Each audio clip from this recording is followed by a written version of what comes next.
سلام و درود دوستان عزیز و ارجمند. با یکی از آموزش ترید XZO در خدمت شما هستیم و یه کار خیلی عجیبی که میخوام بکنم اینه که $1 رو میخوام افزایش موجودی انجام بدم با استفاده از شرایط XZO توی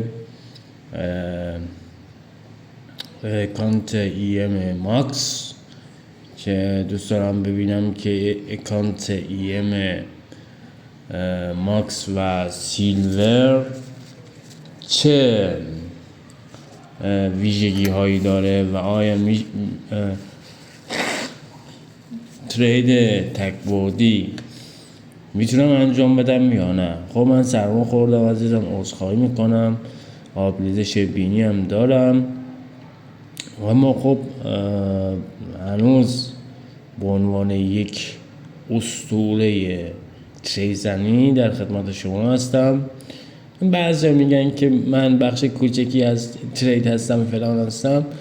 در این که من از خودم تعریف میکنم این که هیچ کسی یه تریدری بیارین که روی $1 ترید بزنه و اونو افزایش موجودی بده. یک تریدر رو بیارین و خب تریدایی که من میزنم با وین ریت طوفانی هستش روی رقم‌های پایین که من بتونم از پروفیت رقم‌های پایین استفاده خودم رو توی بخش بالاتر انجام بدم و به دست بیارم. و اینجا شما می‌بینید که من روی $1 ترید زدم بر حسب کندل شناسی و هر کندلی یه زبونی داره عزیزان، هر کندلی یه زبونی داره و شما باید تایم فریم معاملتون رو باید با عمر اون کندل بسنجین. چون اگه توی تایم فریم کوتاه‌تر یه ذره اشتباه کنی ممکنه که کل سرمایت بپره. پس توی تایم فریم های کوتاه باید دقت داشته باشی که کجا باید ترید بزنی، کجای کندل باید ترید بزنی. اینا خیلی مهمه.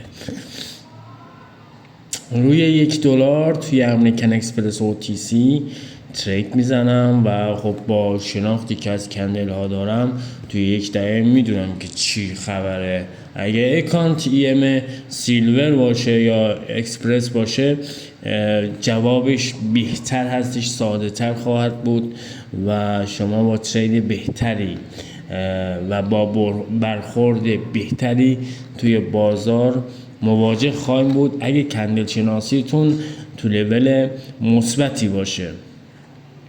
اینجا خب میبینم که کندل سعودی نیمه جان میخواد. خب این نوع سعودی یک سعودی که کندل فروش، حجم فروش یا فشار فروش میخواد غالب بشه به کندل سبز، ولی خب همونطور که میبینید من توی باز زمانی درست ترید خودم رو زدم و مطمئنا سود میکنم. ببین اگه من یکم بالاتر ترید زده بودم خب مسلما نه سودی حاصل من خواهد شد، بلکه اون $1 هم به صفر خواهد رسید. یه سوالی که اینجا برای من پیش میاد، توی تایم فریم طولانی که شما 4 ساعتی میزنید، یکی پرسیده بود باید نمودارشناس خوبی باشیم. ببین شما نمودار رو یک کندل بگیر و خب توی ویدیوهای بعدی بهتون میگم که چجوری یک نمودار رو یک کندلی بگیرین و سود خوبی کسب کنین. من اینجا چون اکانت اکسپرس که مال یک تاجر قطری هستش رو گرفتم، اون دارم امتحان میکنم که روی $1 جوابی میده یا نه. که اینجا من میبینم که جواب این $1 به زودی خواهد اومد و من به $1 خودم خواهم رسید. یعنی $1.92 نزدیک $2.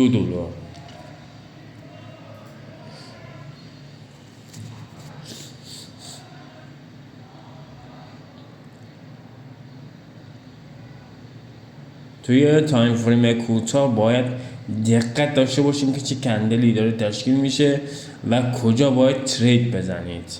اینا خیلی مطرحه.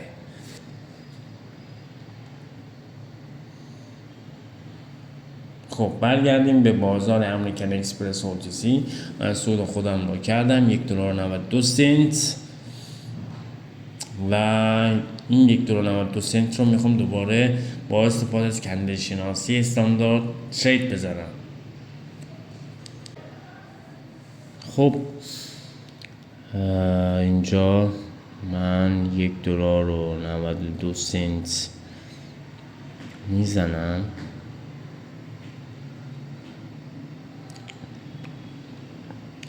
و تریدم رو بر حسب کندل شناسی استاندارد انجام میدم.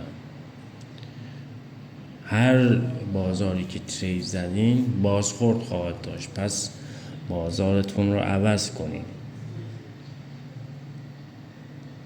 و شما هر اکانتی داشته باشین مهم نیستش، 100% طعم تلخ بازخورد رو خواهید چشید. امریکن اکسپرس OTC من میرم بازار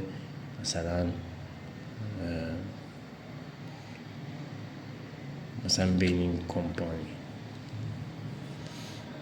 خب توی بینینگ کمپانی یه ترید خیلی آسونه میتونیم انجام بدیم. اینجا بر حسب سینوس ما رو به پایین ترید میزنیم، چون رسیدی به سقفش و مطمئناً چون داره تعلل میکنه به خاطر اینکه میخواد ریزش کنه. خب اینجا یه ترید فوق‌العاده استثنایی رو میزنیم. حالا بذار ببینیم که داستان چی میشه و به کجا میرسه. خب اینا از $1.92 که طبق سقف دوقلویی که تشکیل شده قطعا رو به پایین حرکت میکنه و سقف و کف همیشه انرژیش بیشتر از مثلا تشکیل 3 کندل و 2 کندل است. دیدین؟ حالا برسیم به نحوه ترید زنی $1.92 که بر پایه سقف دوقلو اومد پایین و یک سود دلچسب رو نصیب ما کرد. بله عزیزان اینجوریه.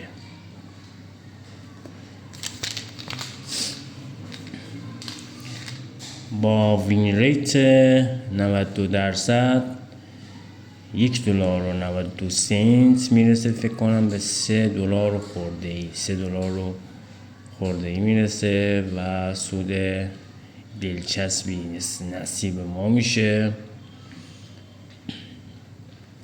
به این سوال های زیادی هستش که میپرسن، میگن استاد سفرزاد ترید روی کندل خوبه یا روی نمودار خوبه؟ ببین هر کسی یه سبکی داره دیگه. کسی که مثلا کندل شناسیش خوب باشه میتونه نمودارها رو هم بشناسه.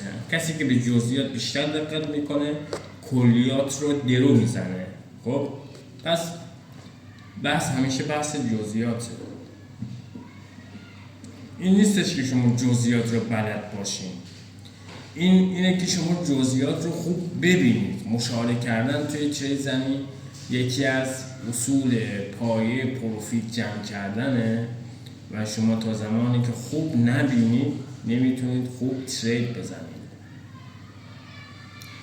و اینجوری هست که جزئیات بینی خیلی کمک میکنه به کندل شناسی، کمک میکنه به نمودار شناسی و اینکه شما میتونید حتی با $1 هم اگه قشنگ ببینید، اگه کندل ها رو قشنگ ببینید و بفهمید که کندل بعدش چجوری محاسبه میشه، شما میتونید راحت تریدتون رو به ثمر برسونید. به این کندل شناسی چند تا اصول داره که اون اصول کندل شناسی به صورت پیشرفته توی آموزش تخصصی من براتون اعلام میگم که فشار کندلی رو به بالا و رو به پایین چجوری محاسبه میشه.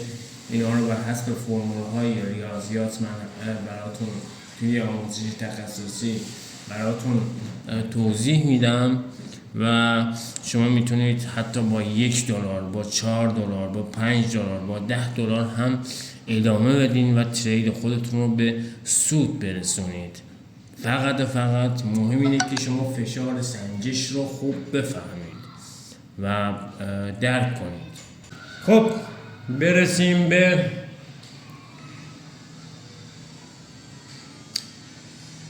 ترید. ببین چجوری پایین میاد. چرا پایین میاد اینجا؟ با اینکه کندل سعودی چرا پایین میاد؟ این یه دلیلی داره، اما دلیلش رو توی آموزش تخصصی میگم که چرا پایین میاد. الکی ترید نمیزنم که، حتما یه چیزی میدونم که اونجا ترید رو به پایین میزنم عزیزان. خب این به خاطر این نیستش که اکانت مثلا اکسپرس یا اکانت سیلوره، نه اصلا اینطوری نیست.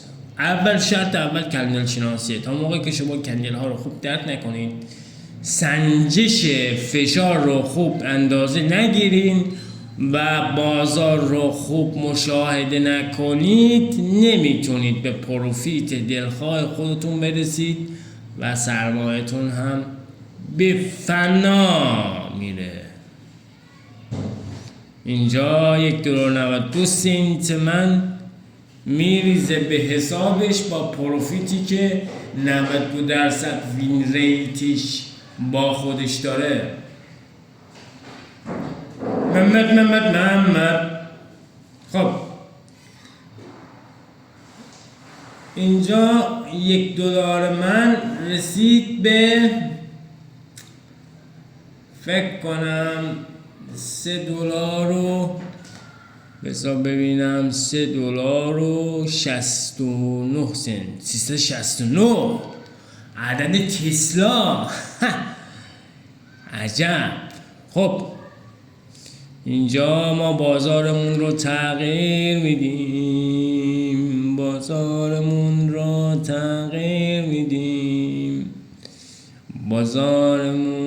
تغییر میدیم. خب یه سعودی سینوسی رو همراه هستیم توی الگوی دیامتریک و ببینیم که آیا میشه. نه، بذار ببینم که میتونم یه بازار خوب رو پیدا کنم یا همین بازار رو میتونم خوب حلش کنم یا نه. خب بازار رو عوض میکنیم و GT گروپ رو میذاریم. ببین هر بازاری بازخورد خودش رو داره. هر بازاری که ترید زدی بازخورد خودش رو داره عزیزان و شما نباید ترید تکراری توی اون بازار انجام بدین. اینجا این TLOTTC یه ترید استثنایی. ببین کندل وسطی رو نگاه کنین. یک کندلی هستش که میخواست صعود کنه نتونسته صعود کنه و دوباره برگشته و کندل بعدی حتما قرمزه چون نتونسته صعود کنه. آیا این سخت بود؟ نه سخت نبود. یا کندل قرمز شماره یکی که پشت سرش رو ببینید، یک کندل سبزی که خواست صعود کنه نتونسته صعود کنه. ببین نتونسته صعود کنه پس نزول میکنه دیگه. آیا این سخته؟ نه سخت نیست. فقط لازمه که خوب ببینید. متاسفانه بعضی خوب نمیبینن و این ندیدنشون باعث میشه که به من چرا توی کندل اول قرمزی ترید نزدم، چرا روی کندل سومی ترید زدم. برای اینکه ببین خیلی سخته که روی کندل قرمز اولی ترید بزنی یا مثلا روی کندلی که مثلا تازه میخواد صعود کنه ترید بزنی. شاید ادای ترید رو در میاره، ادای تنگا رو در میاره شاید. پس توی موقعیت 100% و توی موقعیت استثنایی ترید خودتون رو بزنید و اینجوری $3.69 برسه به $7 خورده ای. حالا این $7 خورده ای نصیب صندوق من خواهد شد. خب کندل قدرت گرفته قرمز که سود میده. شرط اول تریدر شدن حرفه‌ای دور دیدن آموزش‌های متفاوت یا دیدن ویدیوهای متفاوت یا دیدن ویدیوهای خیلی زیاد، ویدیوهای آموزشی، ویدیوهای نمیدونم آنچنانی نیست.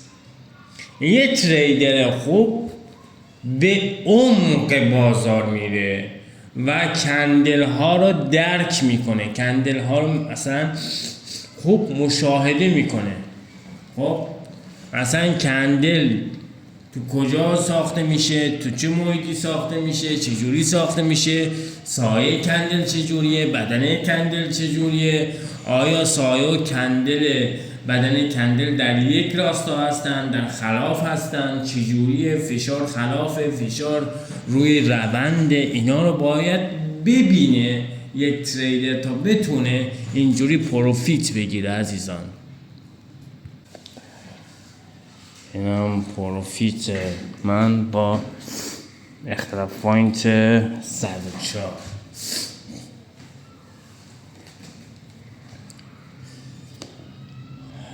توی بازار اینتل OTC که اختلاف ببین چه برشی زده کندل قرمز. ببین موقعی که این برش زده میشه یه علامتی داره.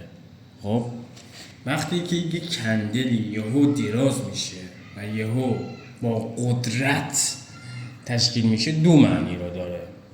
یا شتاب برای کف زنی که میخواد سریعتر به کف برسه تا یه صعودی وحشتناکی رو اجرا کنه، و دو کف شکنی، یعنی میخواد کف خودش رو بشکنه و یه صعود طولانی رو انجام بده.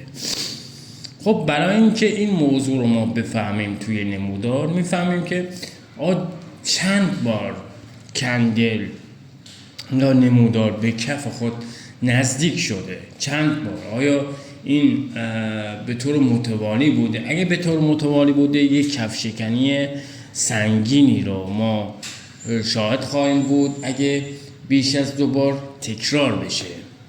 خب بر حسب این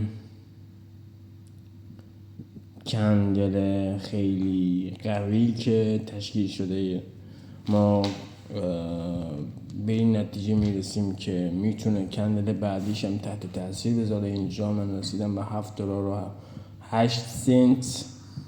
و سوال اینجاست که آیا میتونم دوباره توی این بازار ترید بزنم؟ نه، از بازخوردش میترسم و مطمئنا رفتار پیچیده خواهد داشت بازار. $7.08 هم رو من توی بازار دیگه میخوام ترید بزنم و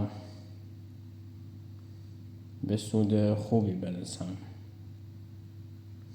اینجا بازار رو عوض میکنم، بازار اینتل رو ترک میکنم و یه بازار خوب رو در نظر میگیرم که جانسون اند جانسون. اینجا جانسون اند جانسون یه ترید سعودی که دوباره وارد کشمکش شده. خب اینجا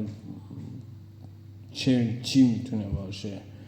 2 نقطه دوراهی بهت میده که من ترجیح میدم از این دوراهی استفاده نکنم و میرسم به TT گروپ، این COTC و میبینم که یه نزولی پله‌ای انجام شده. ببینید کاملا مشخصه که من باید رو به پایین ترید بزنم و این کندلی که تشکیل شده غیر اصولی هستش، چون هم 2 پله رو رد کرده و قدرتی نداره. برای همین رو به پایین ترید میزنم تا سود خودم رو دوباره کسب کنم، به سود خوبی برسم. ببینید اگه خوب نگاه کنید متوجه میشید که کندل ها رو به پایین هستن و یک کندل ضعیفی که اینجوری تشکیل بشه مطمئنا همه میگن که دیگه کندل رو به بالا میره. نه اصلا اینجوری نیست عزیز. با کندل هایی که ساخته شده این هم نزول پیدا میکنم، فقط یه کمی میخواد بجنگه که این جنگ تو 1 دقیقه فقط نصیب کندل قرمز میشه.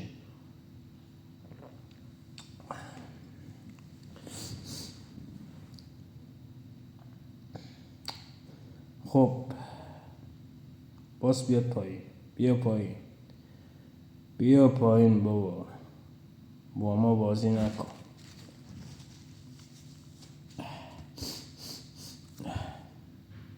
پنج و 1 ثانیه و 9 پروفیت سعودی اومد پایین. گفتم که دوباره همون آش و همون کاسه است و دوباره نصیب نزولی میشه.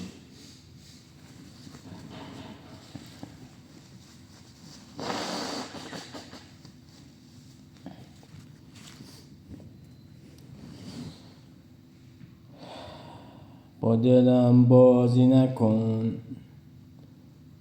یک کندل دوجی مانند ساخته شده و کندلی که دلش نمیخواد ببازه، ولی خب باخت باید انجام بشه، چون عمر یک کندل بیشتر از 1 دقیقه نیست که ما این بازی ها رو تماشا کنیم. باز بیاد پایین.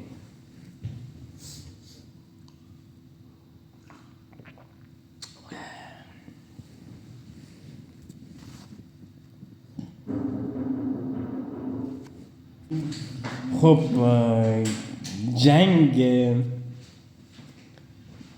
کندلیست که بیشتر از 50 ثانیه طول نمیکشه، چون عمر یک کندل 1 دقیقه است. ما توی 1 دقیقه ترید زدیم.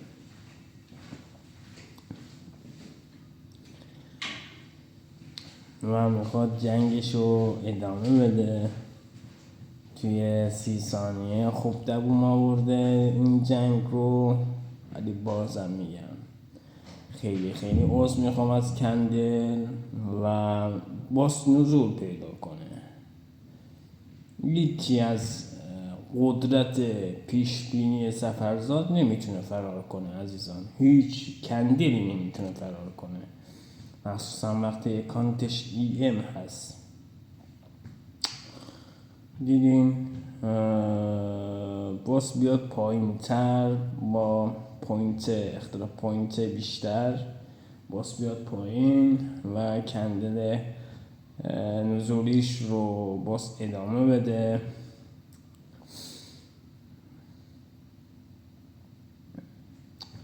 منفی 10 پوینت، 12 پوینت، 14 پوینت، باز بیاد پایین.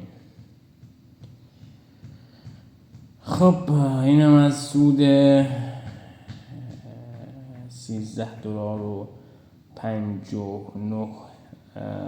سنت من که حتما نزولی میشه. دیدیم یه تله است که میتونه خیلی از تریدرهای مبتدی رو به چالش بکشه، ولی خب قدرت منحصر به فرد یه تریدر حرفه‌ای میدونه که چه اتفاقی قراره بیفته. خب اینم از سود $13.59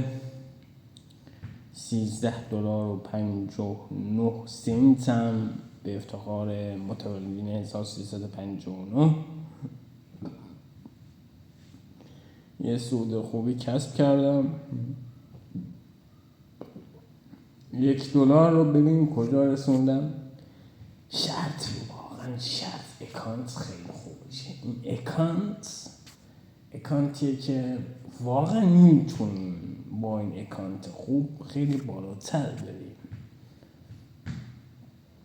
حتی توی برداشت هم بهت گیر نمیدن که مثلا بگن که اکانت خوب اکانتیه که خوبیتش خارجی باشه، منطقه‌ای که استفاده میکنه یه منطقه لول A باشه، لول B باشه یا لول C مثبت باشه.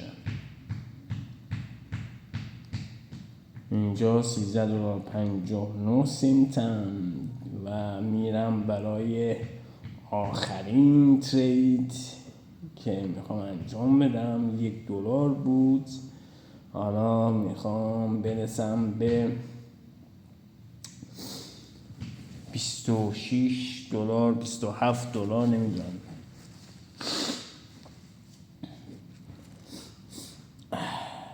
بذار ببینم که چه اتفاقی یا چه رقم سودی نصیب من میشه.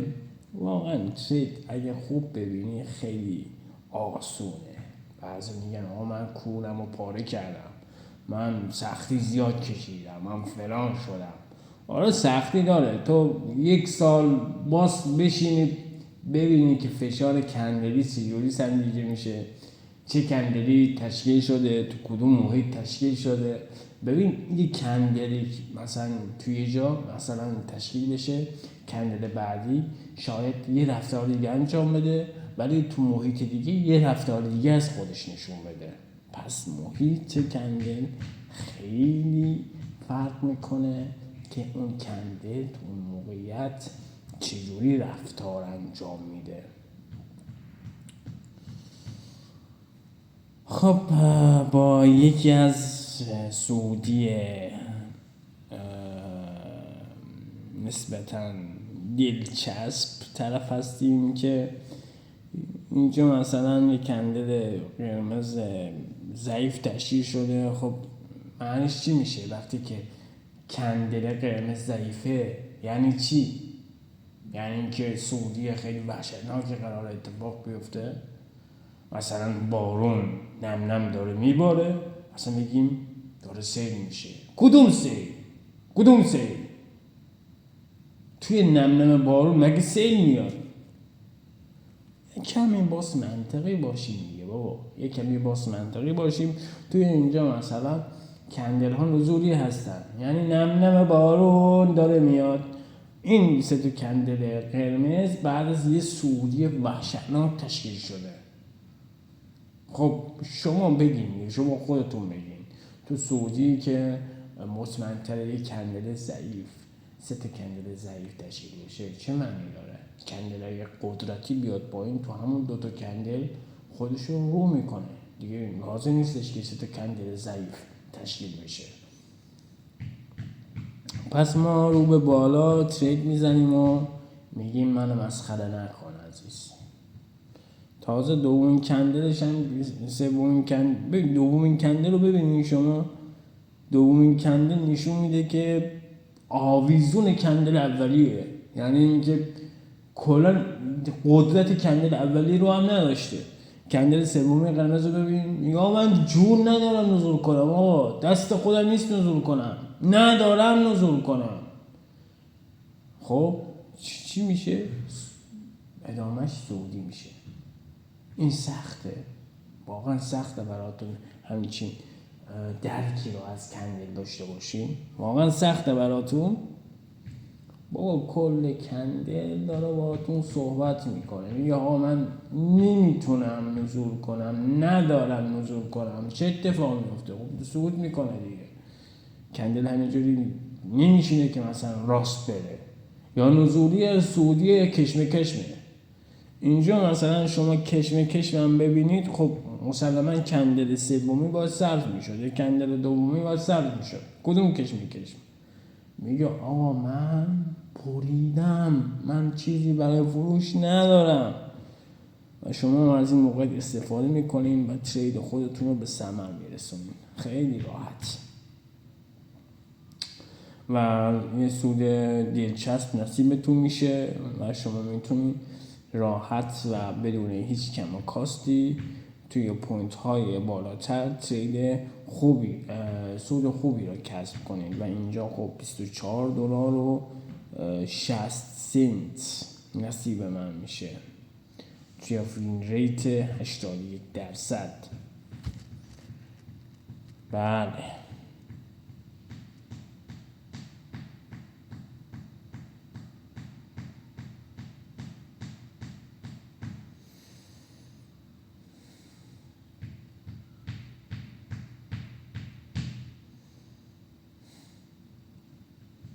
توی بازار OTC که وین ریتش 81% هستش توی 1 دقیقه، با اختلاف پوینت مناسب تر برای 1 دقیقه، برای مقطع 1 دقیقه سود خوبی نصیب ما میشه و حدود 24 دلار و خورده سنت وارد میشه به کیوتی ریل صندوق هم.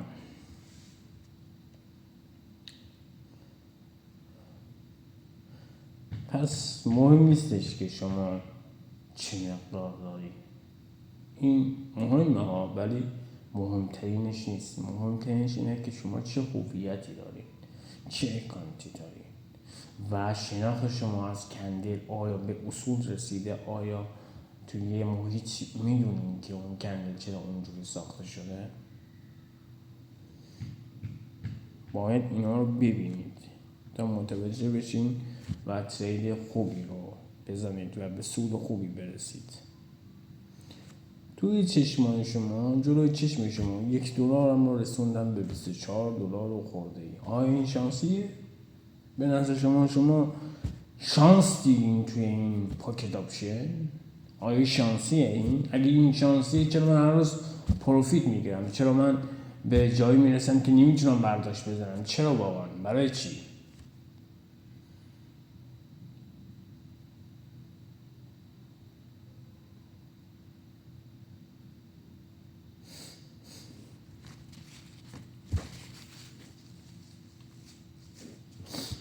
میخواد قدرت خودش رو کنه و اینجا متاسفانه پروفیت خودش رو برگردوند. ببینید اینجا پروفیت خودش رو برگردوند و من محیطم رو عوض میکنم و میرم بازار دیگه.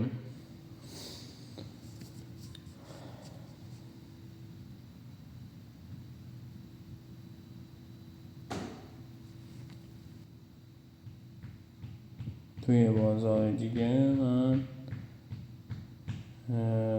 میرم و شما اینجا رو نگاه کنید. توی امریکن اکسپرس و OTC چی میبینی خدایی؟ یه آبشار 90 درجه یا آبشار 90% رو میبینین؟ چی میبینین خدایی؟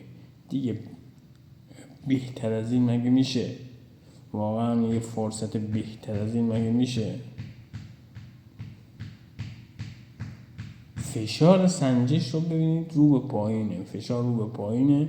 یه بار تشکیل شده کندل سعودی که ضعیف بوده، خب دومین کندل هم خب قرمز دیگه، مثلا چون کندل سبز قدرتی نداره برای صعود و همانند کندل قرمز گفته آقا منم نیستم، میگه منم نیستم، اونم میگه منم نیستم. خب دوباره شروع نو دوباره شروع میشه.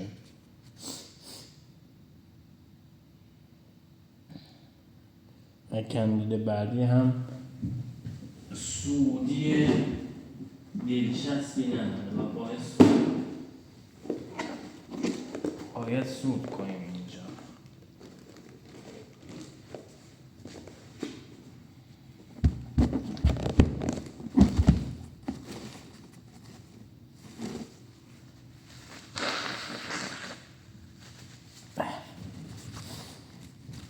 چه سرمایه خوردم من.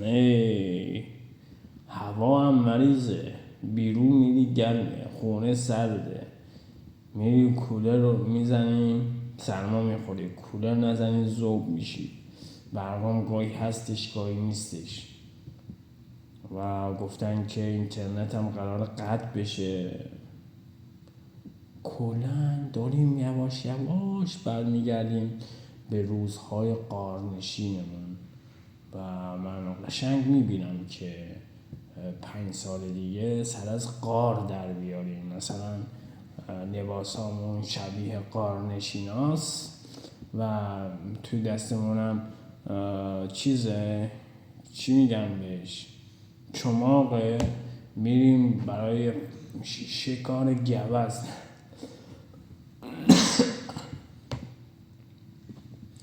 چون هزینه شهر اونقدر زیاد شده و ببین در آستانه فروپاشی که فروپاشیده شدیم میگه، در آستانه غارنشینی هستیم عزیزان و امیدوار که نیستم و بگم که بمیرید همین و چون دیگه دردی جز مرگ نیست، درمانی جز مرگ نیست، میدونی؟ و میدونم که خیلی از ما فقط به خاطر خانواده‌مون زنده ایم و وقتی که داشتم ماشینم رو میروندم توی خیابون یه پسری رو دیدم که درازکش روی موتور داشت میرفت. بعد من گفتم یه لحظه باید کار دارم پسر جان، وایستاد. گفتم چرا این کار میکنی؟ گفت که میخوام بمیرم راحت. گفت که میخوام بمیرم، این موتور هم مال داداشمه. ببین شما و ما که این وضعیت رو داریم تجربه میکنیم، لیاقتمون این وضعیته و نباید مثلا به نفر دیگه ناسزا بگیم. این وضعیت خودمونه، وضعیت رو ما ایجاد کردیم و چون واقعا دارم میبینم که به همدیگه هیچ رحمی نداریم. هر کسی میخواد زندگی خودش رو میکنه، هر کسی میخواد خودش بکنه بره و اصلا رحمی به همدیگه نداریم. پس وقتی که ما به همدیگه رحمی نداریم، خدا بیاد به ما رحم کنه یا کائنات بیاد به ما رحم کنه،